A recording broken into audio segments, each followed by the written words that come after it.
रेवाड़ी विधानसभा से भाजपा प्रत्याशी लक्ष्मण सिंह यादव ने केंद्रीय राज्य मंत्री राव इंद्रजीत सिंह की अगुवाई में किया नामांकन। राव ने कहा कि दक्षिणी हरियाणा में नंबर 1 पर भाजपा प्रत्याशी लक्ष्मण सिंह यादव ने किया नामांकन। राव ने भाजपा के बागी प्रत्याशियों के निर्दलीय चुनाव लड़ने के सवाल पर कहा कि ये उनका हक है, पार्टी को करना चाहिए मंथन। पार्टी में आपसे खींचतान को करेंगे दूर और रेवाड़ी से देंगे जीता हुआ कैंडिडेट। राव के सीएम बनने के सपने के सवाल पर राव ने कहा कि ये उनका नहीं, जनता का सपना है कि मैं सीएम बनूं। जनता चाहती है और भगवान सुन रहे हैं। प्रत्याशी लक्ष्मण सिंह ने कहा कि सब मिलकर लड़ेंगे और जीतेंगे चुनाव। रेवाड़ी विधानसभा से भाजपा प्रत्याशी लक्ष्मण सिंह यादव ने केंद्रीय राज्य मंत्री राव इंद्रजीत सिंह की अगुवाई में समर्थकों के साथ पहुंचकर अपना नामांकन किया और इस अवसर पर राव इंद्रजीत सिंह ने अपनी शुभकामनाएं दी और पार्टी में बगावत के सवाल पर कहा कि बगावत कर निर्दलीय या अन्य दल से चुनाव लड़ना उनका हक है, जिसका पार्टी को मंथन करना होगा।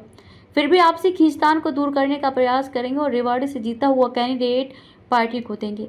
वहीं दूसरी ओर भाजपा प्रत्याशी लक्ष्मण सिंह यादव ने पार्टी के शीर्ष नेतृत्व का धन्यवाद किया और कहा कि मिलकर चुनाव लड़ेंगे और जीतेंगे। केंद्रीय राज्य मंत्री राव इंद्रजीत सिंह ने उनके सीएम बनने के सपने के सवाल पर कहा कि यह उनका नहीं, जनता का सपना है और जनता चाहती है। अगर जनता ऐसा चाहती है तो भगवान भी सुन रहे हैं। राव ने रेवाड़ी से कांग्रेसी विधायक चिरंजीव राव के नामांकन में पूर्व मुख्यमंत्री भूपेंद्र सिंह हुड्डा के पहुंचने के सवाल पर कहा, पता नहीं चुनाव के बाद हुड्डा कैप्टन के साथ रहेंगे या नहीं और कैप्टन व चिरंजीव भी हुड्डा के साथ नजर आएंगे या नहीं, ये वक्त बताएगा। उन्होंने बावल विधानसभा से अभी तक टिकट न मिलने के सवाल पर कहा कि ये उनके हाथ में नहीं, ये तो पार्टी का अधिकार क्षेत्र है।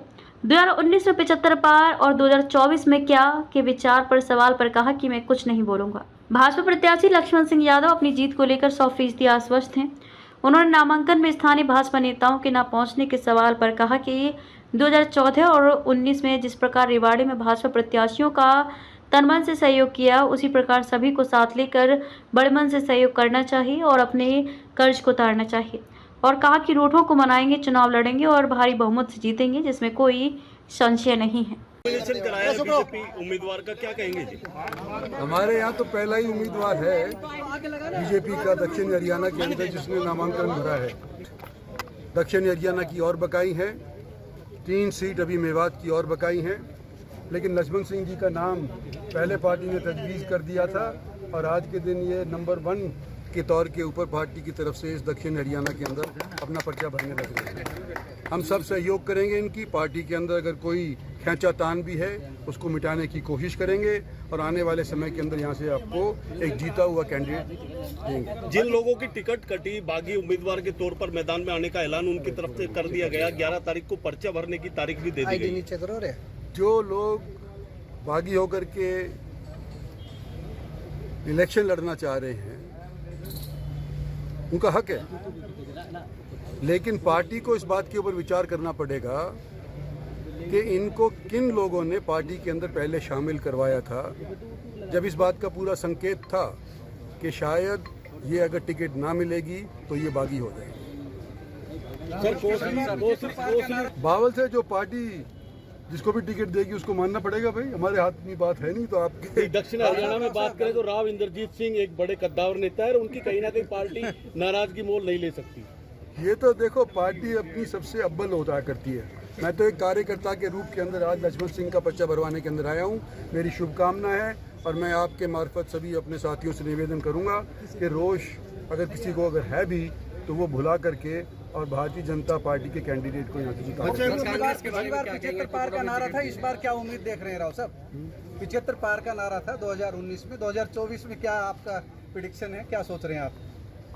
मैं कुछ नहीं बोलूँगा। बाकी सीटें भूपेंद्र सिंह हुड्डा आज रेवाड़ी में है, कप्तान साहब के सपोर्ट में है, कैसे क्या देखते हैं? हाँ, तो उनको आना भी चाहिए, पर भूपेंद्र सिंह हुड्डा आज उनके पक्ष में आ रही हैं, कल उनके पक्ष में रहेंगे या नहीं रहेंगे, या कप्तान साहब उनके पक्ष में रहेंगे नहीं रहेंगे, ये तो भविष्य ही बताएगा। आपने कहा था सीएम हम बनाएंगे तभी बनेगा ना। हाँ, तो वो सीएम की रेस में हैं और आपकी रेस में आप भी अभी उम्मीद नहीं छोड़ी है, क्या मान रहे हैं आप?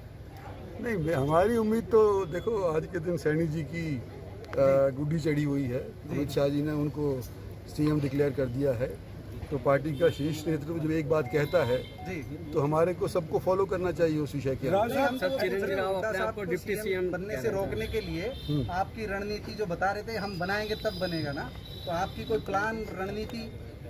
देखो कहते हैं ना, इलेक्शंस के माध्यम से तो फैसला होता है जनता का, लेकिन ये भी कहते हैं कि हफ्ता भर भी राजनीति के अंदर बहुत लंबा समय होता है।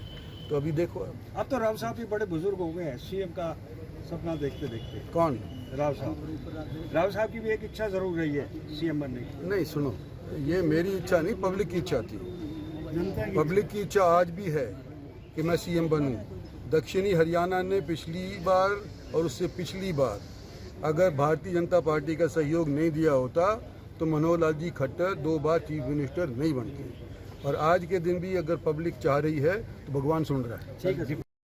मैं धन्यवाद करूंगा, हमारे प्रदेश नेतृत्व का धन्यवाद करूंगा, राव साहब का धन्यवाद करूंगा कि इस अवसर पे मेरे नामांकन के अवसर पे यहाँ पहुंचे हैं। और मैं जिले की पूरी टीम का भी धन्यवाद करूंगा। अब उनके सब मिलके इस चुनाव को हम लड़ेंगे और चुनाव को जीतेंगे। लेकिन जिस प्रकार से चिरंजीव राव अपने आप को डिप्टी सीएम कह रहे हैं तो कि जीतते ही बनेंगे, तो क्या कहेंगे? देखिए, ये तो उनकी पार्टी जाने। वैसे तो मैं ये कहूँगा मुंगेरी लाल के हसीन सपने। चुनौतियां नजर आ रही है। कल 2 बड़े नेताओं ने, भाजपा के नेताओं ने बगावत करके कहा है कि हम भी पर्चा भरेंगे, सतीश यादव सन्नी यादव। अब ये तो राव साहब के मुख से आपने सुन ही लिया। अब जो प्रजातंत्र में जिसका मन होगा वो करेगा, ताकि जनता जनार्दन इसका फैसला करेगी। आपकी भाजपा के भी 2 बड़े नेता हैं, कपड़ीवास जी और अरविंद जी, वो भी आज नादारा था आपके यहाँ। नहीं, देखिए, दोनों अरविंद जी से मेरी बात हुई थी। आज वो कहीं जरूरी काम से बाहर थे। वो हमारे साथ कंधे से कंधा लगा खड़े रहेंगे और थोड़े दिन छोटा मोटा मलाल होता है, टिकट बढ़ती है तो, क्योंकि काफी लोग मांगने वाले होते हैं तो छोटा मोटा विवाद होता है। हम परिवार का मामला सुलझा लेंगे। कपड़ीवास देवी से भी कोई बात हुई है इस बारे में? किस बारे में? कपड़ीवास जी आपके साथ आएंगे? आ जाएंगे देर से, फिर क्या बात है? कि राव साहब का टप्पा है, वो मार्का है, हम दोबारा से अब नहीं करेंगे वो। भाई देखिए, मैं तो आपके माध्यम से यही अपील करूंगा भाई रणधीर जी को जी कि 9 में मैं टिकट मांग रहा था रेवाड़ी से, आप सबको पता भी है जी। तो रणधीर जी को मिल गई तो मैं कंधे से कंधा मिला के और पूरे चुनाव का संचालन में संभाल रहा था जी। इसी तरह से 14 में मैं रेवाड़ी से मांग रहा था जी टिकट, तो उसमें भी आपने देखा रणधीर को मिल गई। हम उसके साथ कंधे से कंधा मिला के खड़े थे। तो बड़े मन वाले होंगे, साथ आ जाएंगे, इसमें क्या है। मुझे 19 में कोसली भेज दिया गया। कोसली में भी सारे कार्यकर्ताओं की मेहनत के बल पे, पार्टी की मेहनत के बल पे मैं जीत के आ गया। और अब भी मुझे पूर्ण विश्वास है, अब सब लोग करे हुए को कोई रोकता नहीं है, किसी का कर्जा कोई नहीं चढ़वाता। करे हुए को उतारने के समय होते हैं, कभी कभी अवसर जीवन में आते हैं, सबको उतारना चाहिए जैसे हमने उतारा। और बड़े दिल, वो कहते हैं ना, छोटे मन से कोई बड़ा नहीं होता और टूटे दिल से कोई खड़ा नहीं होता। कितना आपके ठेकेदार साहब कह रहे हैं कि हमारे यहाँ से तो भट्टा बैठा के कोसड़ी का रिवाड़ी को बैठाने चले गए, भाई आपकी पार्टी गई है। नहीं, देखिए, राजनीति में वो सुनाते राजनीति में कोई परेशानी रही होगी, लोगों के मन में कोई परेशानी रही होगी, क्योंकि 5-5 साल दोनों के ही मिले थे। और मैं तो कोविड का जमाना भी देखा, 1 साल किसान आंदोलन भी देखा और अल्पमत की मेरी सरकार भी थी। लेकिन मैं अपने दस्तावेज साथ लेके घूमता हूँ, 5 साल का हिसाब। अभी मेरी किताब होगी तो मैं आपको उसको दिखाऊंगा कि मैंने क्या क्या काम कराए। जबान पे किसी पे कोई ताले नहीं, जबान से कोई कुछ कहते मीटर नहीं निकालता यूनिट, लेकिन रिकॉर्ड लेके चलते हैं और हम 5 साल का जनता को हिसाब देंगे। और मैं तो आपके माध्यम से ये कहना चाहता हूँ, अगर रेवाड़ी पे 50 साल से एक परिवार का कब्जा है, उनसे भी हिसाब ले लेना।